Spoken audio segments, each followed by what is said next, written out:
Yo quisiera comenzar con algunos datos que siempre es bueno saber de qué realidad partimos, ¿no? Ahí pongo algunos datos. ¿Cómo están los matrimonios en España? Pues vemos que, bueno, no han bajado mucho en general. Vemos que en el 2015 había 165.000 matrimonios y en 2019 ha habido 161.000. Ha habido variaciones de 171, 168, bien. El 2020 y 2021 no computamos, pues porque fueron los años de pandemia y era complicado casarse, ¿verdad? Ahora, la edad a la que se casan las mujeres, pues la edad ha aumentado, ¿eh? 2015 eran 32,7 años de media, 2019 ha sido 33,9 años de media. Aumenta la edad del matrimonio. En los varones más, de 34,9 a 36,1 años. En 5 años, 2 años más, ¿no? Y la tasa de nupcialidad pues, disminuye paulatinamente, de 3,59 por 1000 de 2015 al 3,51 por 1000. Algún dato más que nos puede interesar. Hace 20 años hubo en España 163.000 bodas católicas. En 2020 no llegaron a 10.000. Frente a ello, los ritos civiles pasaron de 44.000 en el 96 a 129.000 en el 2019. En el 2001, el 73% de los matrimonios era católico, hace 21 años. 8 años después, había bajado a 45,5%. A mediados de la década pasada, el año 2015, era 31,7% y el año pasado apenas, en 2020, apenas superaba el 20%. En este momento ronda el 1 de cada 10 matrimonios son católicos. O sea, la inmensa mayoría de los que se casan por lo civil, no en la Iglesia. Y por otro lado, pues los procesos de separación y divorcio, como veis, han disminuido. ¿Pero cuál es la razón de que disminuyan los divorcios? Que la gente no se casa. Evidentemente, pues hay menos divorcios, claro. La duración media de los matrimonios en España es de 16,5 años. La edad media, del tiempo medio, duración media de los matrimonios. ¿Cuánta gente no se casa? O sea, sabemos lo que se casan porque esto está sacado del Instituto Nacional de Estadística, ¿no? Ahí vemos los datos y los matrimonios católicos, pues del anuario pontificio, que están los datos de todas las diócesis. ¿Cómo podemos llegar a una estimación de los que no se casan? Pues bueno, sabiendo cuántos niños nacen fuera del matrimonio. Y prácticamente la mitad de los niños que nacen en España nacen fuera del matrimonio. Eso nos quiere decir, grosso modo, ¿verdad? Había que afinar que la mitad de la gente convive, la otra mitad se casa, y los que se casan, pues por la Iglesia, ronda el 10-15%. Eso es para situarnos como en 10 años el panorama del matrimonio y la familia en España es radicalmente distinto. Y tenemos que conocer cuál es nuestra realidad. Yo, por ejemplo, he llegado a Burgos, lo que hice es hacer un estudio sociológico. Porque dije, bueno, ¿y cómo está la Iglesia en Burgos? Y digo, bueno, hemos hecho muchos análisis, el Consejo Pastoral Diocesano, el Consejo del Presbiterio. Digo, pero ¿alguien de fuera nos ha mirado? Porque uno cuando va al espejo siempre se ve el montón de pelo que tiene, lo negro que lo tiene, lo delgado que está. Claro, me llevó una sorpresa en una Burgos, se supone católica, pues las personas de menos de 35 años, el 56% se declaran o ateos o agnósticos en la Católica Burgos. Se bautizan el 52% de los niños que nacen. En Bilbao era el 33% de los que nacen. San Sebastián no sé cuánto sería, pero será parecido a Bilbao, o menos, y Alicante pues no sé. Pero partamos de esta realidad. ¿Para asustarse? No, para conocer el ambiente que tenemos que evangelizar. Esta es la realidad que tenemos que evangelizar. Del 9 al 12 de junio de 2021, la Santa Sede convocó a las delegaciones de las conferencias episcopales de todo el mundo a un fórum que se titulaba ¿En qué punto estamos con Amoris Laetitia? Todas las ponencias las pueden ver en esa página web amorisleticia.va.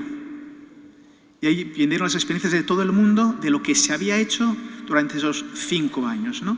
Fue el encuentro online de responsables de todas las conferencias, movimientos y asociaciones familiares. Bien, podemos ver muchos aspectos de lo que han sido estos 6 años. Yo quisiera detenerme únicamente en 6 aspectos, porque no se puede tocar todos, y de cada uno voy a dedicarle 8 minutos. Va a ser un poco, pues meter un poco el termómetro a ver cómo está la situación. He puesto esta primera diapositiva porque es muy importante. ¿Qué pinta Dios en el matrimonio? ¿Qué pinta Dios en el ser humano? ¿Qué pinta Dios en la creación y en el mundo? Sobre todo en el tema del amor, que es la vocación fundamental de todo ser humano. Pues tenemos que recordar que el origen del amor está en Dios. Él nos amó primero. Yo les invito a releer un documento de la Conferencia Episcopal que se titulaba La verdad del amor humano. La verdad del amor humano, donde se tocan elementos fundamentales que no podemos olvidar. El origen del amor se encuentra en el misterio de Dios. ¿Cuántas veces tenemos que releer ese libro del Génesis? Y si nos damos cuenta, todo el relato de la Escritura es una historia de amor esponsal. Desde el primer libro del Génesis, donde dice el autor del Génesis que Dios creó al hombre a su imagen y semejanza, hombre y mujer lo creó. Y el Papa Francisco hace una postilla muy interesante. Dice, por tanto, el hombre solo no es imagen de Dios. La mujer sola no es imagen de Dios. Es precisamente la reciprocidad hombre y mujer lo que es imagen de Dios. San Juan Pablo II lo decía de otra manera. Decía que la familia humana es el icono de la Trinidad, ¿no? Donde el Padre y el Hijo se aman recíprocamente en ese amor que expira el Espíritu Santo, ¿no? Se aman en el Espíritu Santo, ¿no? Por eso, en la creación, el hombre y la mujer, amándose, entregándose mutuamente, también fruto de ese amor, la dimensión fecunda de ese amor son los hijos, decía el Papa San Juan Pablo II, son icono del amor de Dios, y el Papa Francisco, que siempre es agudo en sus apreciaciones, dice de esta manera, ¿no? De toda la creación, solo el ser humano ha sido creado para entablar con Dios una historia de amor y entrar en su divina intimidad. Esto es muy importante, ¿no? Es decir, el ser humano es un ser personal, cosa que otras criaturas de la creación no tienen tal condición. Y es la que es, el ser humano es quien es invitado a participar de esta vida intratrinitaria.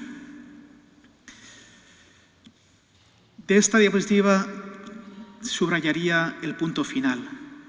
Si la fuente del amor, por tanto, no es la persona humana, como dice San Juan, Él nos amó primero, la medida y la verdad del amor, la medida y la verdad del amor no puede ser exclusivamente el deseo humano.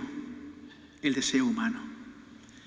Hoy vivimos en una sociedad altamente emotivista. Hay frases que son, yo las repito en muchos sitios porque a mí me parecen que son letales. Yo cuando veo algunos, porque es bueno también saber lo que la gente ve en las series, lo que la gente ve en la tele, es decir, que tengo muy poco tiempo, pero lo hago para ver dónde está la gente, ¿no? Veo con mucha recurrencia una frase que dice, tú haz lo que sientas. Tú haz lo que sientas. Cuando aparecen estos programas de parejas y de tal, muchos líos y tal, pues siempre aparece la persona que puede ser como sensata, el consultor, ¿eh? No, tú haz lo que sientas, tú haz lo que pida tu corazón, ¿no? Es verdad, ¿no? Claro, y no decimos, tú haz lo que debas, que puede ser un poco kantiano, ¿no? Ni siquiera decimos tú haz lo que pienses, simplemente tú haz lo que sientas. Claro, eso es plantar la tienda en arenas movedizas, porque el sentimiento no puede ser la referencia última de la acción, no puede ser.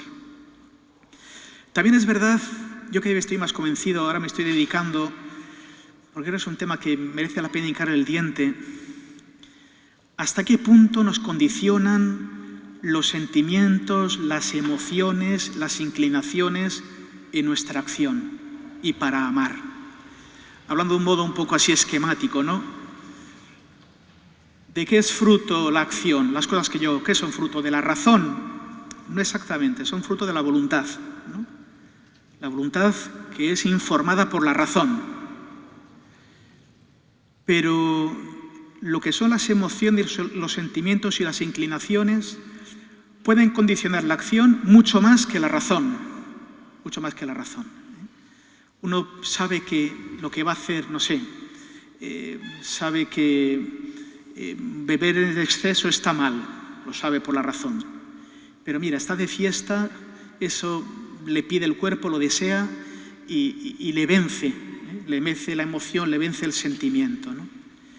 Entonces, qué importante es entrar en ese mundo también de las emociones y de los sentimientos para educarlos, para que lejos de entorpecer lo que es alcanzar la plenitud de la propia persona, me ayuden a crecer como persona, no lo entorpezcan. Los sentimientos y las emociones deben de alguna manera ser formadas, así como pues, a los hijos se les educa pues, en el gusto, se les educa en una alimentación saludable, se les educa en el ejercicio físico, se les educa evidentemente en las virtudes humanas, se les educa en las virtudes sobrenaturales, pero también hay que aprender a amar y aprender a entender lo que ocurre en ese mundo, muchas veces quizá poco inteligible, que puede ser el de las emociones, de los sentimientos, de las inclinaciones. Pero hoy en día, lamentablemente, por no enrollarme, se basa mucho en la emoción. Y como se dice aquí, la emoción no es la medida del amor, no lo puede ser, porque la fuente del amor es Dios, que ante todo es entrega y donación. Bien, un segundo capítulo. Si Dios es la fuente del amor, ¿qué ocurre con mi propia vida, con el camino que yo tengo que recorrer? Pues yo necesito aprender a amar. Es algo que quizá es una frase que damos por hecha, pero que tiene una gran carga, porque hay mucha gente que piensa que ya sabe amar y quizá no se da cuenta de que carece de los instrumentos, carece de la formación, carece de las habilidades para poder amar, ¿no? Porque el amor es lo que realiza la integridad personal. Nosotros no solo amamos pues, con el corazón, ¿no? Amamos con el deseo, amamos con el espíritu, amamos también y fundamentalmente con nuestro cuerpo. El cuerpo expresa una dimensión esencial de la vocación al amor.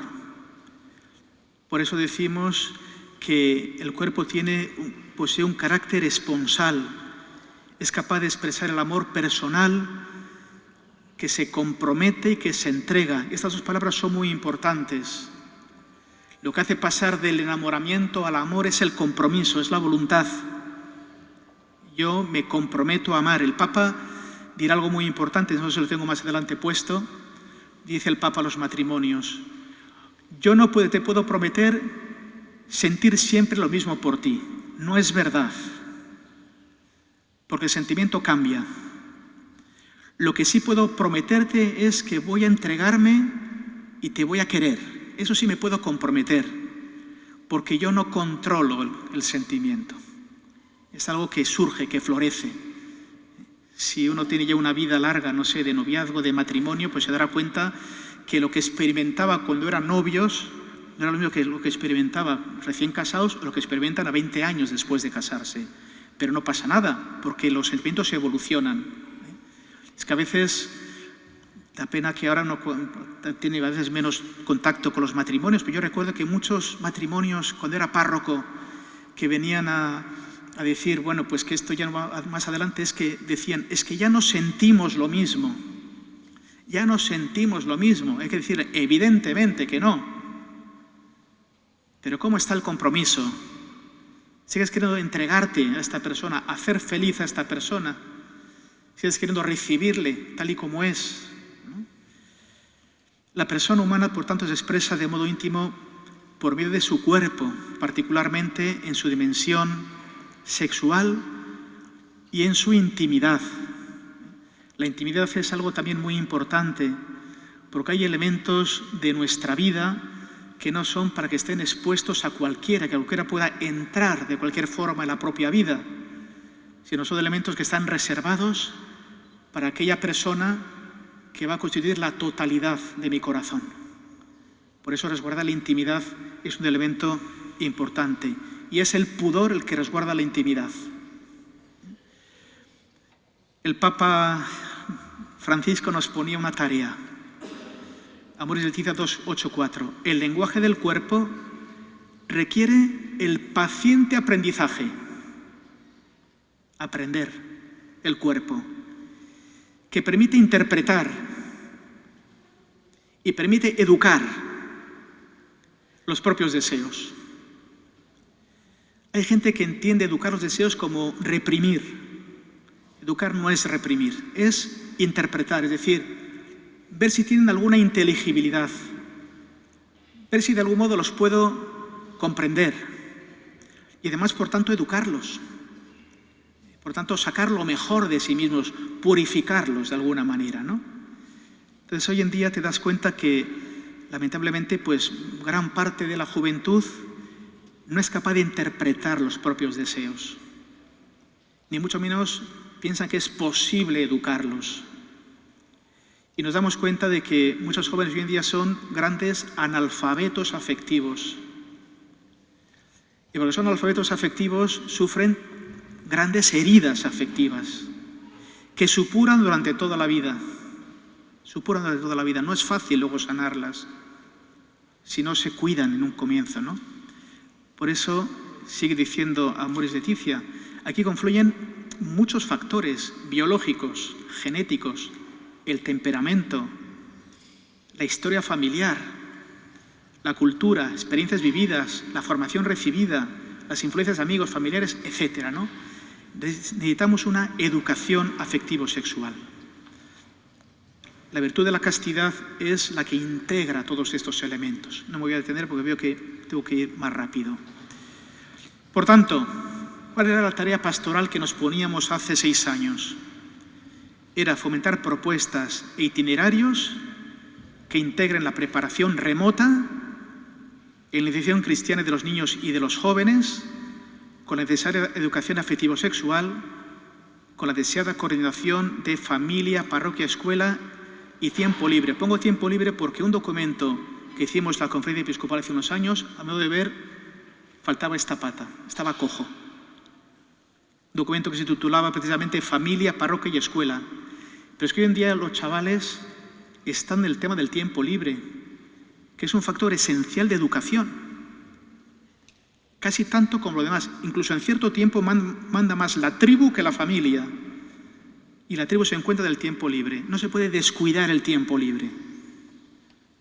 Y quizá no sabemos darle salida o cómo hincar el diente a esta cuestión. Bien, nos vemos la tarea de fomentar esta educación. ¿Qué hemos hecho en la conferencia? Pues hicimos un itinerario de educación afectivo-sexual que se titulaba El lugar del encuentro. Se hizo para la ESO. Son 6 núcleos temáticos, 2 primero de ESO, 1 segundo de ESO, 3 tercero de ESO, 1 cuarto de ESO. Para en ese tiempo, que es donde aparece el despertar del propio conocimiento y de la propia sexualidad, pues ya los jóvenes no lleguemos tarde con ellos, sino que lleguemos a tiempo para esta educación afectivo-sexual. Bien. Un tercer punto. No solo me tengo que conocer a mí mismo, conocer mis pulsiones, mis afectos, mis inclinaciones, mis emociones, educar mi voluntad, tener una formación, sino que ahora aparece el tú, para formar un nosotros. Así como la formación remota para el matrimonio consiste en la educación afectivo-sexual de la infancia y de la juventud, aparece ahora la preparación del noviazgo, que es la preparación próxima. Tanto Familiares Consorcio del año 81 como Amoris Laetitia distinguen esas tres preparaciones: la remota, educación afectivo-sexual; la próxima, educación para el noviazgo; y la inmediata, que es justo para la boda, prácticamente prepararnos a la celebración. Lamentablemente, en muchos casos, la gente solo accede a la remota, a la inmediata. Y evidentemente en 5 horas no puedes meter lo que no has hecho en 10 años. En 10 años. Se trata, por tanto, de crecer como nosotros, crecer como pareja, ¿no? Como dice el Papa, el matrimonio cristiano no es una tradición cultural, ni siquiera un convenio jurídico, es una vocación. Es una vocación. Cuando celebro bodas, y a veces los novios pues tampoco saben muy bien qué elegir, qué texto elegir, les digo, tomar el de San Juan 15, donde dice: no sois vosotros los que me habéis elegido a mí, soy yo quien os he elegido a vosotros. Es una vocación. ¿Qué dice? ¿Cuál es la actitud de los novios en ese discernimiento, en ese camino? Exige discernimiento, oración y maduración. Yo creo que sería lo que intenta esta etapa próxima, que es lo que habría que testar cuando uno va a casarse, es si realmente han madurado en ese camino juntos. Si tienen las habilidades para afrontar los retos matrimoniales. Si se conocen profundamente. Si tienen un proyecto de vida en común. Si han adquirido las habilidades de los elementos fundamentales del matrimonio, que es el diálogo, que es fundamental, que es también del diálogo, de la afectividad, que es fundamental, que es el proyecto de vida cuando tengan hijos, cómo resolverán las crisis que se presentarán. Claro, hay muchos matrimonios que llegan para casarse pues con una preparación pues muy débil, muy pequeña. No son capaces no han asentado los principios fundamentales, ¿no? Por eso decía el Papa, además, no solo preparar para la vida matrimonial, sino la vida matrimonial dentro de un nuevo anuncio de la verdad de nuestra fe, Cristo muerto y resucitado, ¿no? Un renovado anuncio del querigma, que eso es el querigma en esa palabra, ¿no? El anuncio de Cristo muerto y resucitado, para que les ayude, vuelvo a decir el Papa, a comprometerse, a implicar la voluntad en un camino para toda la vida. Y aquí se ve que es jesuita, y José Ignacio, que ha dado muchos ejercicios a San Ignacio, dice con unas palabras que son del inicio de los ejercicios de San Ignacio: con gran ánimo y liberalidad. Así empiezan los ejercicios de San Ignacio, ¿verdad? Entrar en ejercicios con gran ánimo y liberalidad, ¿no? Bueno, pues sí, emprender este camino con gran ánimo y liberalidad. ¿Qué significa liberalidad? Que estoy disponible a lo que Dios me pida. En el matrimonio estoy disponible a lo que Dios me pida. No el que nosotros vamos nuestro pucherito a organizar. ¿Qué nos pide el Señor en nuestro matrimonio? Es ánimo y liberalidad, que conlleva una enorme confianza. No en nosotros, en Dios, que es el que nos llama a este sacramento. Paso algunas diapositivas porque quiero avanzar. Aquí, este es un resumen de una ponencia que tengo de algunas fake news del matrimonio. El amor no es ciego de ninguna de las maneras. Al contrario, el amor es fuente de conocimiento. Siempre pongo el ejemplo de qué distinto se conoce a una persona que se ama de la que no se ama. yo qué sé, en nuestras madres, ¿no? Cuando entramos en casa, te ve tu madre y te ha hecho junto, en un segundo, la radiografía, el TAC, la presión sanguínea y el encefalograma. Sabe lo que te pasa, porque te ama y te conoce. Entras y dices, ¿qué pasa hoy? ¿Qué es lo que tienes? El amor es fuente de conocimiento, en absoluto es ciego. Aquí se suele decir que el amor lo que hace es, efectivamente, que, bueno, acoge igual aquellas cosas que igual para otros no pueden ser amables, de acuerdo. No tiene que ser consciente de la persona y la ama como es, pero tengo que saber cómo es la persona, tengo que saber cómo es.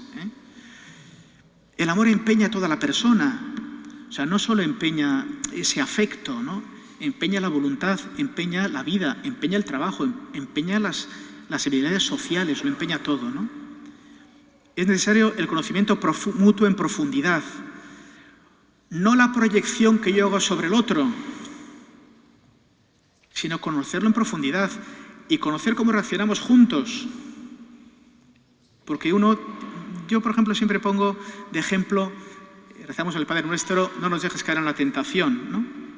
Está diciendo que en el mundo hay tentaciones, Jesús fue tentado. Y pienso que la tentación al menos tiene un aspecto positivo, la tentación. La tentación descubre cómo es tu corazón. La tentación descubre cómo es tu corazón, yo qué sé. De repente salimos aquí, y estoy en paro, no sé, estoy mal de dinero, estoy mal. Hay una cartera en el suelo, y la cojo y dentro hay 1000 euros. Ay, Dios mío. Que a mí me vendrían, pero voy a ir a la policía. Bueno, igual la mitad solo, la dejo y cojo. Si tu corazón es generoso, si tu corazón es cicatero, entonces tenemos que conocer cómo es el otro. Yo siempre pongo un ejemplo que una de las parroquias que ha mencionado antes Miguel Ángel iba a casar unos novios y el fin de semana anterior estaba la novia tomando solita un café en una terraza y yo iba a ver a unos enfermos llevando la comunión. Le dije, ahí va, pero ¿no te casas el sábado que viene? Sí, don Mario, no estuvimos, sí. ¿Y cómo aquí solita y tal? Dice, no, ¿dónde está tu novio? No, se ha ido de caza. Era un sitio de caza mayor y tal. Se ha ido de caza. Hombre, pues se acaba 5 días de casarse. No, pero ella me ha dicho que cuando nos casemos no irá más. A ver, hija mía, bájate del mochuelo.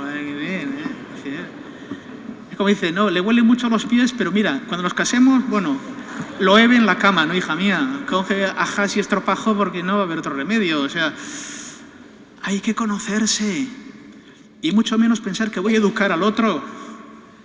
Hombre, puedo modular porque luego la convivencia nos va a modular. En Córdoba se decía que el que nace lechón muere cochino. No de repente es jilguero. Bueno, no me entretengo. ¿Qué hemos hecho en este aspecto? Voy para adelante porque voy mal. Pues hemos creado un itinerario que se llama Más que dos, también se llama Juntos en el Camino.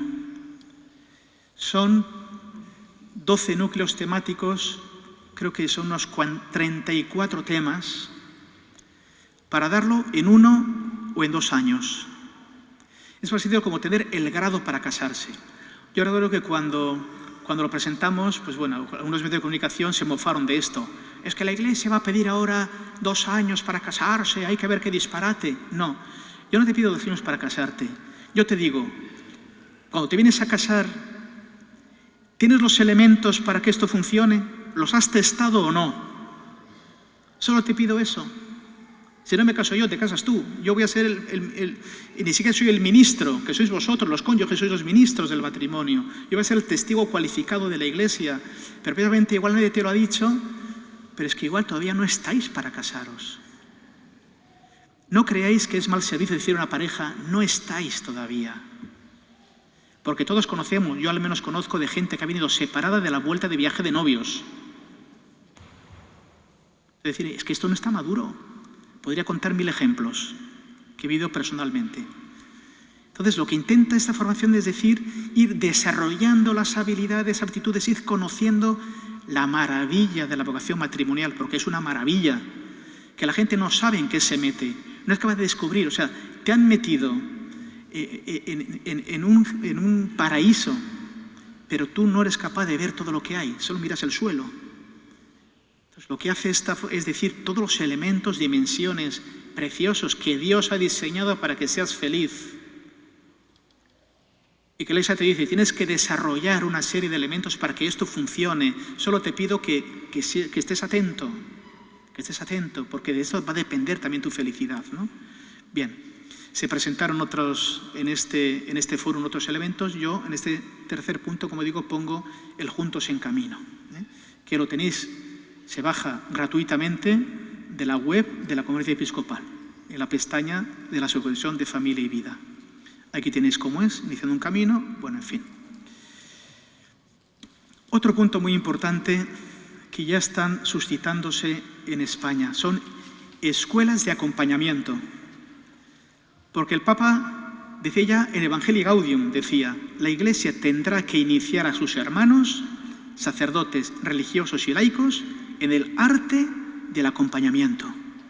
El matrimonio, todos necesitamos ser acompañados, pero para acompañar no solo hace falta la buena voluntad, hay que aprender a acompañar. Ya en España, gracias a Dios, en muchas diócesis están desarrollando escuelas de acompañamiento y procesos de acompañamiento, ¿no?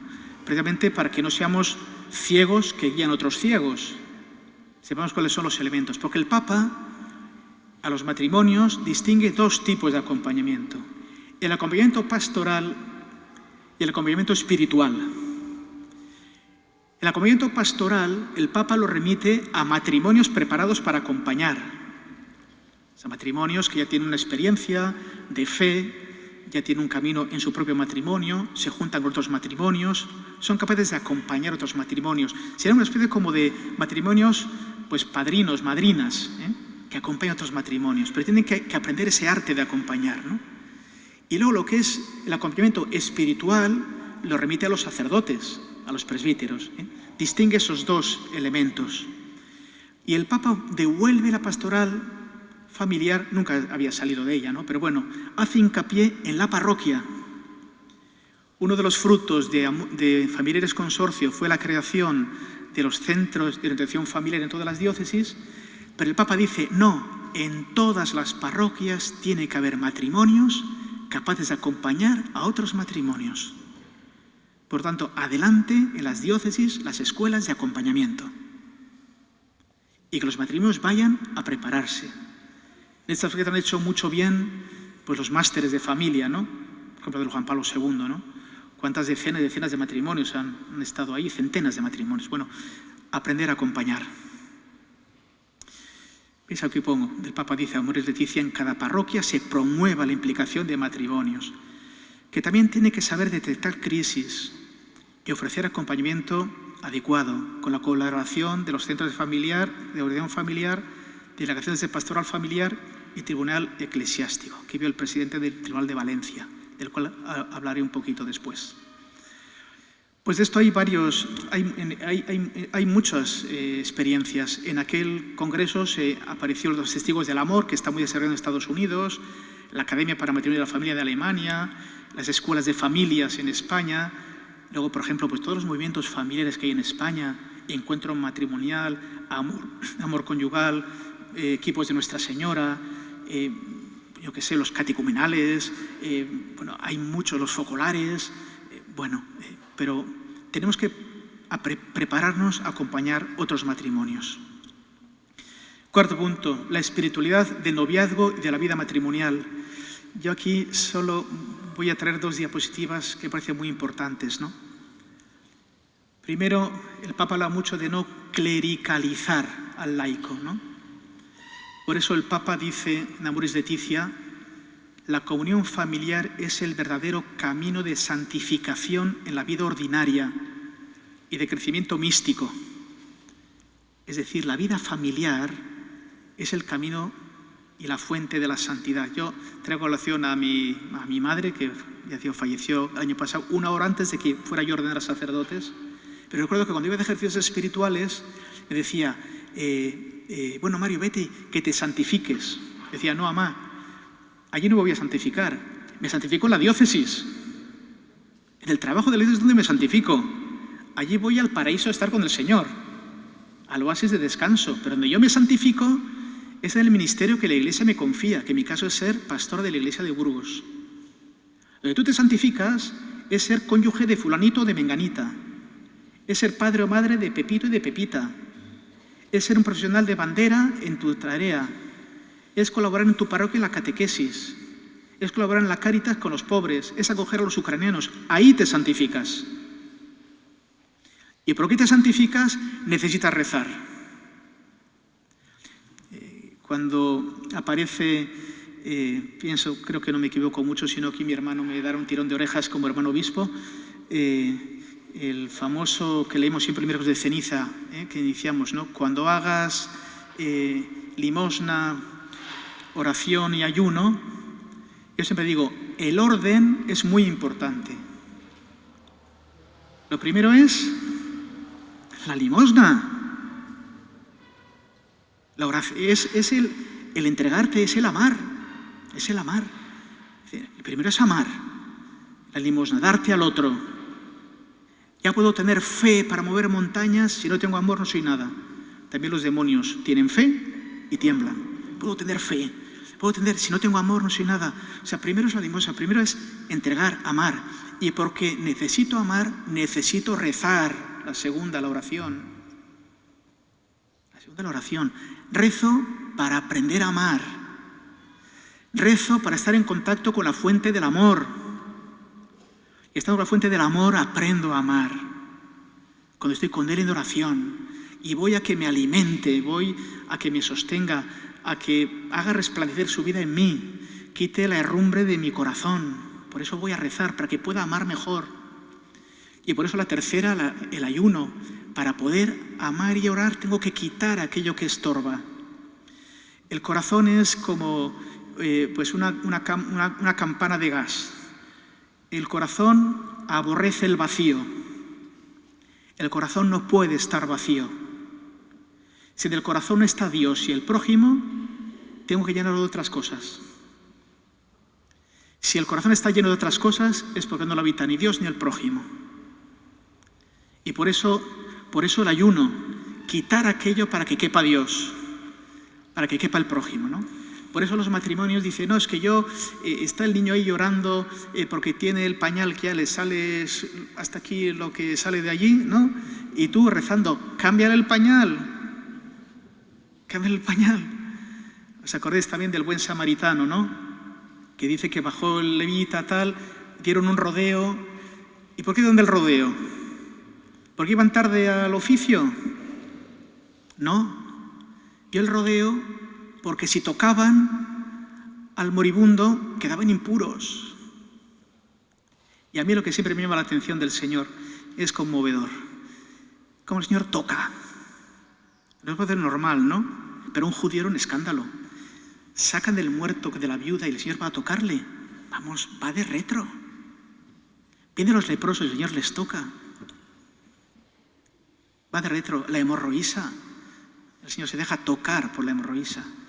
Y el Señor nos toca en la Eucaristía. Nos toca en la Eucaristía, ¿no? Entonces, tocar.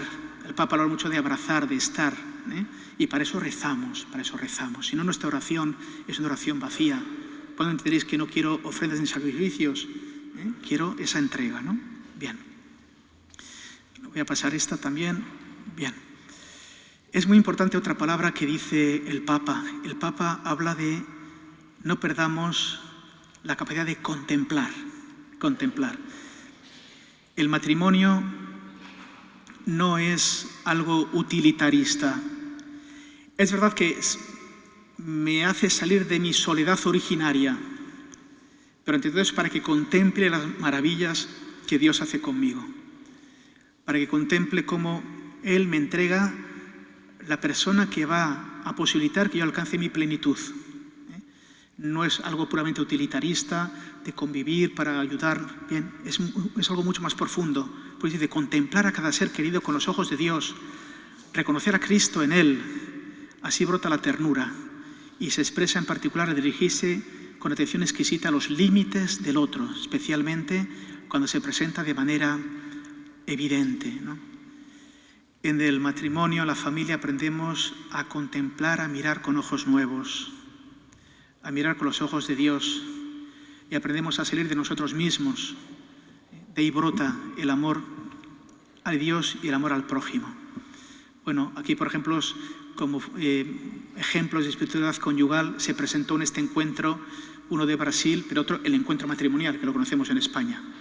Y vuelvo a repetir que hay muchísimas espiritualidades y acompañamientos y modos de acompañar los matrimonios en España, con muchos movimientos que Dios ha bendecido de modo particular a España. Muchísimos movimientos que se dedican a acompañar los matrimonios, donde les enseñan a orar, les enseñan esta espiritualidad profunda y recia. Quinto punto, solo son 6, vamos ya, en fin, no cunda el pánico, la hipoglucemia ya a estas horas, hagamos un poco la persicale que decían en Córdoba, así. Bien, vemos que hoy en día hay una gran fragilidad en los matrimonios. Pienso que muchas veces la fragilidad procede de la inmadurez, de la falta de preparación. La medicina preventiva es fundamental y todo lo preventivo del matrimonio es fundamental. Por eso el Papa también hablaba de esto, ¿no? Decía, ¿qué ocurre cuando vienen las crisis? Yo aquí quiero distinguir crisis de fracaso. ¿Crisis qué es? Crisis es cuando en mi vida se presenta un hecho que en principio no era previsible, que me obliga a resituarme. Unos pueden ser previsibles, por ejemplo, pues sí, me caso, entro en crisis. Hasta ahora estaba con mamá en casa, pues muy bien. Bueno, ahora ya la mayoría ya conviven, ¿verdad? Recuerdo una vez que un cura en Baracaldo me dijo, don Mario, una cosa rarísima, de todos los que han venido a casarse, solo una pareja no convive. Sí, han cambiado las tornas. Nosotros a veces, vamos a decir, sí, temas de la sexualidad y tal, a ver, pero si la gente ya convive, no sé. O sea, seamos conscientes de la gente que viene, ¿no? Ojalá todos llegaran de esa manera al matrimonio, de decir, bueno, nos respetamos hasta el momento del matrimonio, ¿no? Pero la realidad es esta, ¿no? Pero cuando uno llega a casarse, si llega de esta manera, habiendo vivido en esa integridad, en esa continencia, en ese saber esperar, pues claro, entras en crisis. En casa estabas muy bien, mamá nos daba estupendamente de comer, todo cuidado, cocina deliciosamente, papá también los domingos cocina estupendamente. Hoy ahora, claro, nos hemos casado y mi cónyuge me es igual él o ella, pues no sé, su especialidad, que son unas croquetas, tienen un altísimo índice de atragantamiento, ¿no? El porcentaje de escayola que las endurece es insoportable. Y sabes que si encima dices que es un horror, se arma la de San Quintín. Bueno, entras en crisis, te tienes que resituar. Viene el primer hijo, entras en crisis, te tienes que resituar. Desgraciadamente, ha ido tu mujer o yo sé, tu marido, ha ido al médico y dijo, ha aparecido un bulto raro en el pecho, estoy preocupada, vamos al médico. Hoy han hecho una mamografía, pues ganglio centinela, esto tiene... Entras en crisis, no es fracaso. Entramos siempre en crisis, también los curas entramos en crisis.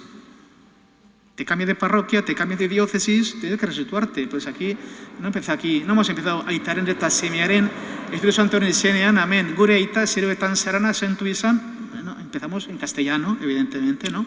Nos resituamos. Ni aquí, quizás seguramente para cual pilpil, aunque hay muchos vizcaínos y guipuzcoanos en Alicante, hay que resituarse. Y hay matrimonios que no son capaces de resituarse. Yo lo veía cuando a veces llegaba tarde a casa de confirmar en Bilbao, me daba mucha pena ver niñitos en la sillita en los bares a las 12 de la noche. No te has resituado. Tú ya no puedes salir de potes como salías antes. Otra cosa sería fracaso. Cuando empieza a hacer agua el matrimonio. Cuando empieza a ver, pues efectivamente, empieza a resquebrajarse ¿Qué hacer en este caso? Pues el Papa dice, en primer lugar, una pastoral de reconciliación y de mediación. Aquí está el vicario judicial de Valencia, que un día os invito a que le invitéis a que hable del servicio Semiuc, que es un lugar de reconciliación y mediación que llevan adelante la pastoral familiar, el tribunal diocesano y lo que es los centros de educación familiar, ¿no? Primero ver, efectivamente, dicen los expertos que un matrimonio, si se detecta a tiempo pues las dificultades, más del 80% se sanan y salen fortalecidos, porque les enseñan a manejar la situación. Hay que detectarlo, como si detecta una enfermedad, hay que detectarlo, ¿no? En el caso de las personas que no han vuelto a procurar una nueva unión, dice el Papa que tienen que encontrar en la Eucaristía el alimento que la sostenga en su estado. Porque si el matrimonio ha ido, después de esta pastoral de reconciliación, de esta pastoral de mediación, pues no se ha podido reparar las cosas, Cristo es siempre fiel. Y Él también se comprometió en el matrimonio. No estamos solos en el matrimonio. Él es siempre fiel. Por eso dice el Papa, encontrar en la Eucaristía el alimento que sostenga, ¿no? El recurso al tribunal eclesiástico para explorar las situaciones de nulidad, en el caso de que esa situación pueda verse, pero primero con esa pastoral de reconciliación y de mediación. Hay que desarrollar en las diócesis. Y a mí me consta que Valencia está muy dispuesto a ir a todas las diócesis para enseñarlo, mostrarlo y que la gente aprenda. Y es un magnífico servicio que prestan, magnífico.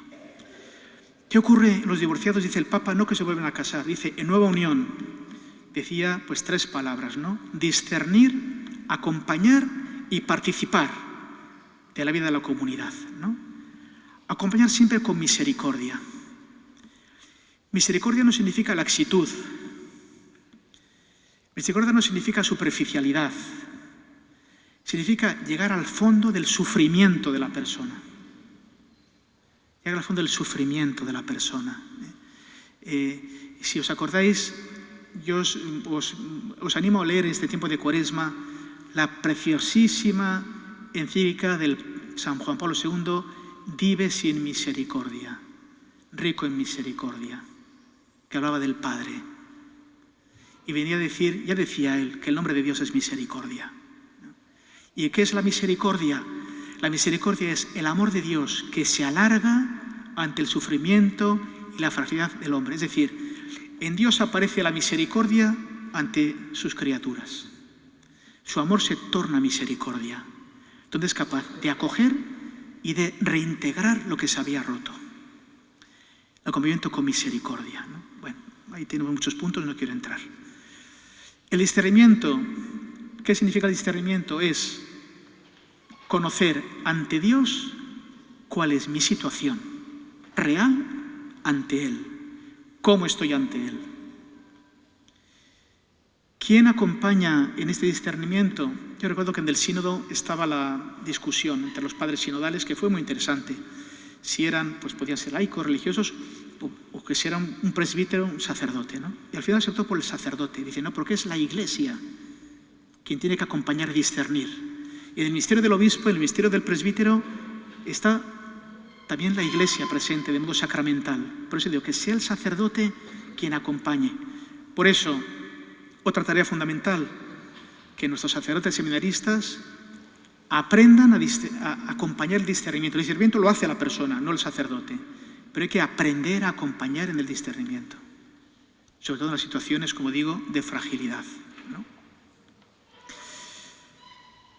¿Y para qué discernir el acompañamiento? Para ver cuál es la participación de ese matrimonio que está en nueva unión en la vida de la Iglesia. Dice el Papa, cada uno debe encontrar su propia manera de participar. No hay café para todos. Es un discernimiento personal e intransferible, para uno ver de qué modo se integra en esa comunión. Y además esto se hace de modo dinámico. ¿Qué recursos pastorales han desarrollado para esas situaciones de fragilidad, de ruptura, de terrible sufrimiento? Yo siempre digo, y estoy convencido, si algo he aprendido de 28 años que soy sacerdote, ya fui 14 presbítero, ya 14 obispo, es lo que sufre la gente. El saco de sufrimiento que lleva la gente encima. Y con qué soledad vive ese sufrimiento. Soledad desgarradora, ¿no? Entonces, como digo, se han desarrollado en estos 6 años muchos elementos. Primero, el motu proprio, esto fue un poquito antes, la mitis judex dominus Jesus, procedimiento nuevo, más abreviado, para discernir si hay un matrimonio fue nulo. Los centros de escucha, que ejercitan ese ministerio de la reconciliación matrimonial. Hoy en día escuchar es muy importante. Yo recuerdo que oía un escriturista que dice: los mandamientos de la ley de Dios no son 10, son 11. Porque el primero es: escucha, Israel. Escucha. Hay que aprender a escuchar. Escuchar a Dios, ¿no? Y escuchar a los demás. La gente necesita ser escuchada. Ministerio de la Reconciliación, centros de escucha. El acompañamiento pastoral en parroquias y los COF, que he dicho antes que están muy desarrollados. Preparar a la gente de pastoral, ¿no? Preparar a los presbíteros. Yo creo que eso de los seminarios tenemos que hacer un esfuerzo grande. Y he dicho antes del servicio de acompañamiento y mediación intrajudicial del SAMIC, que es del arzobispado de... Pero el SEMIUC lo he confundido con la Sociedad Española de Medicina de Urgencias y Coronarias. Perdona, es que ya no es el SEMIUC, que es lo de las urgencias y coronarias. Este es el SAMIC. Bueno, se edita luego el vídeo y ya lo cambiáis. Perdón, aquí el vicario judicial de Valencia. Bien, los obispos de Buenos Aires dieron una serie de pautas. Yo ahora no las voy a leer, las tienen que encontrar, pero el Papa dijo, frente a este modo de proceder, el Papa les dio unas cartas y dice: el escrito es muy bueno y explicita cabalmente el sentido del capítulo 8 de Amoris Laetitia. Dice el Papa: no hay otras interpretaciones. Estoy seguro de que hará mucho bien.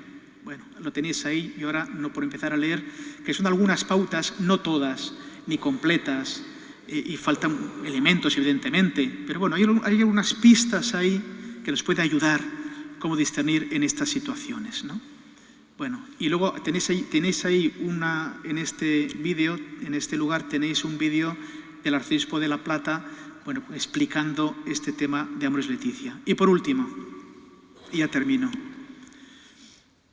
el Papa lo decía a los jóvenes en la Christus Vivit: no es que tu vida tenga una misión, no es que tu vida tenga una misión, tu vida es misión.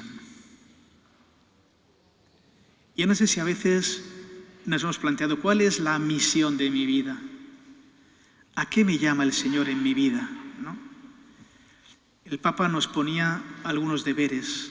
En primer lugar, necesitamos un lenguaje renovado para anunciar una gracia, no una ideología, sino comunicar vida. Hoy en día vemos que esto es muy importante, la narrativa, ¿no? La experiencia de matrimonios que narran su experiencia, ¿no? Un lenguaje capaz de llegar a todos. A veces utilizamos lenguajes que ya la gente no es capaz de captar, ¿no? Dice: el matrimonio es indisoluble. Y la gente lo confunde con el Nesquik, que es más indisoluble que el Colacao, ¿no? La gente ya lo de indisoluble, no. El otro día una señora me decía: no sabía que tenía COVID, me hice un test de alienígenos, por eso, ¿no? Entonces, la gente, ya los antígenos, alienígenos, indisoluble. Entonces, a ver si la gente nos entiende, que la gente nos entienda, ¿no? Bien.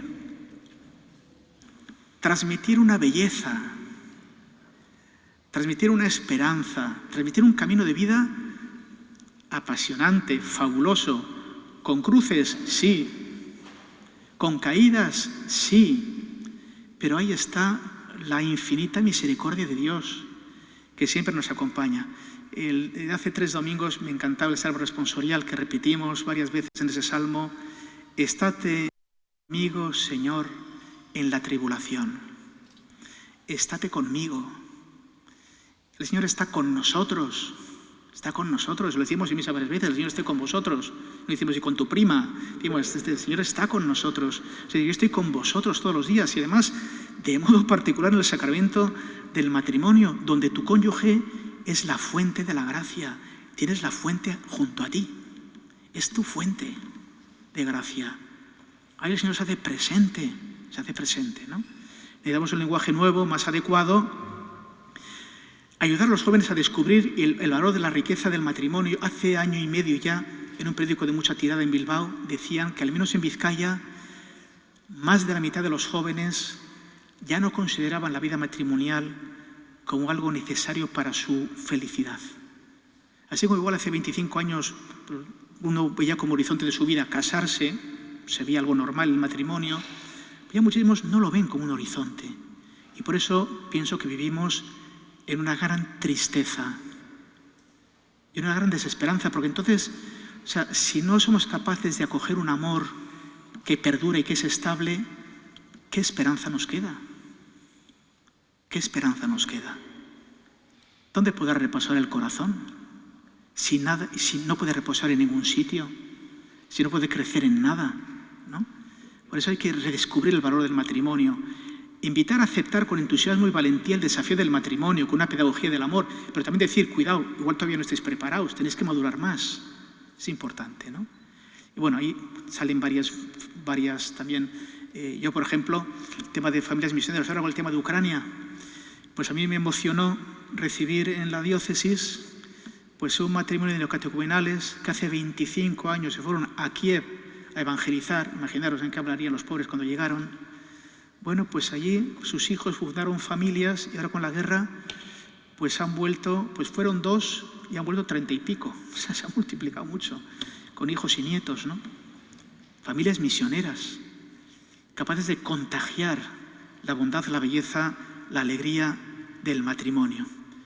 Para esto, ciertamente, hay muchos elementos. Aquí en Valencia tenéis un máster de familia y vida, tenéis una licenciatura familia y vida. Yo he de decir que yo, modestamente, en Burgos, te me recuerdo a Paco Umbral, ¿no? Que le pedía muchas preguntas, decía, pero es que yo he venido a hablar de mi libro. Bueno, yo no he venido a hablar del mío, pero bueno, yo modestamente en Burgos voy a poner en marcha una licenciatura en Teología y Pastoral del laicado, familia y vida, no solo de familia y vida, todo lo que es los elementos de la vida de los laicos, ¿no? Y también con la CEU San Pablo de Madrid y la Francisco de Vitoria de Madrid pondremos un máster en formación permanente en laicado, familia y vida, de 1 año de duración, online, si la gente tiene que desplazarse, ¿no? Pues la cosa es que es muy importante formar a los matrimonios para que vivan su formación. Y termino con esta y me voy disparado a la estación, y el que quiera pues cualquier cosa me puede escribir un correo electrónico, en la página web de la Archidiócesis está, y yo mucho gusto le contesto. Es muy importante lo que dice San Juan. Nosotros, por eso estamos aquí, hemos conocido el amor de Dios y hemos creído en Él. No solo hemos creído, creemos en Él y esperamos en Él y reposamos en Él. Así que muchísimas gracias por soportar esta charla quizá prolongada. En estos 6 años, como veis, se han hecho bastantes cosas. Quedan elementos que todavía pienso que necesitan un ulterior perfeccionamiento y poner en marcha muchas más iniciativas que el Espíritu Santo suscita. Agradezco muchísimo la presencia de don José Ignacio y su acogida, la invitación de la Delegación de Familia, y a todos vosotros por estar aquí esta tarde y bueno, pues escuchar estas pobres palabras.